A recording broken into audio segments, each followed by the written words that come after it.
semaine, rencontre avec le réalisateur de Chasseurs de Dragons et Spices. Je m'appelle Guillaume Ivernel, je suis designer, directeur artistique et réalisateur de films d'animation. Je me souviens qu'un jour, à l'école, j'avais 6 ans, dessiné un grand viking sur une feuille de papier à la gouache et j'étais rentré chez moi et j'avais dit à mes parents que quand je serais grand, je ferais du dessin et j'en ai jamais démordu et c'est comme ça que ça a commencé. Mais en fait, j'ai pas fait de formation d'animation pour une raison un peu particulière, c'est que j'avais un tel respect pour l'animation que je me disais qu'à l'époque, j'étais probablement pas assez fort pour faire ce métier. Et en fait, j'y suis arrivé petit à petit et j'ai appris en fait tout le métier d'animation sur le tas. J'ai jamais fait d'école, mais j'étais un passionné de films d'animation. Et en fait, ma vraie école, ça a été les livres. C'est-à-dire que je lisais beaucoup de livres en français, en anglais, sur l'animation française et japonaise, et notamment l'animation japonaise qui a été pour moi quelque chose de très important. Ce qui me plaît dans ce métier, c'est de pouvoir créer des univers, des histoires et des mondes. Quelque part, faire un film d'animation, c'est beaucoup de travail.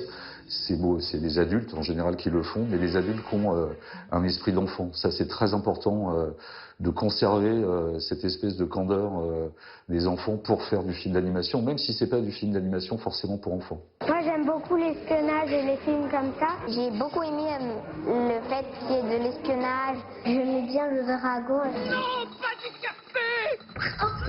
Donc, j'ai eu la chance de réaliser plusieurs longs métrages pour la France et notamment un pour la Chine qui est sorti cette année, qui s'appelle Spices.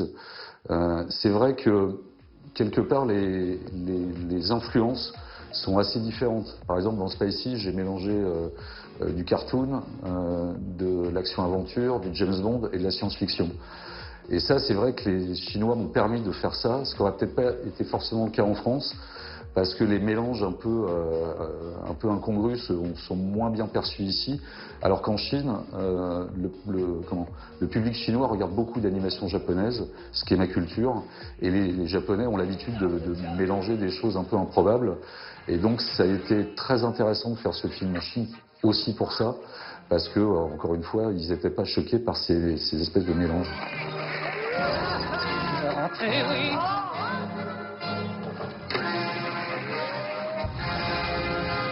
Au niveau de la culture, ça a été extrêmement intéressant de travailler pour la Chine parce que ils ont une culture très différente de la nôtre et extrêmement riche.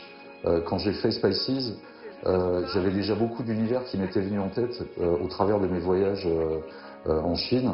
Et c'est vrai que je me suis beaucoup servi de tout l'univers chinois, de la culture et du vernis qu'ils apportent dans leur monde.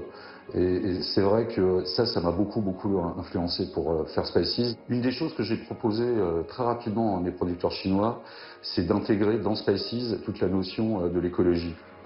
Donc ça, c'est vraiment le tronçon qu'on retrouve à Montreuil sur les périphes. Ça, toute cette partie-là, c'est très bien. Ça aussi.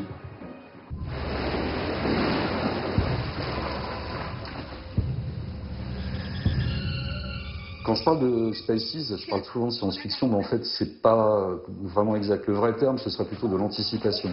C'est-à-dire quelque chose qui va arriver dans une vingtaine d'années ou une trentaine d'années, c'est-à-dire pas du tout un space opéra.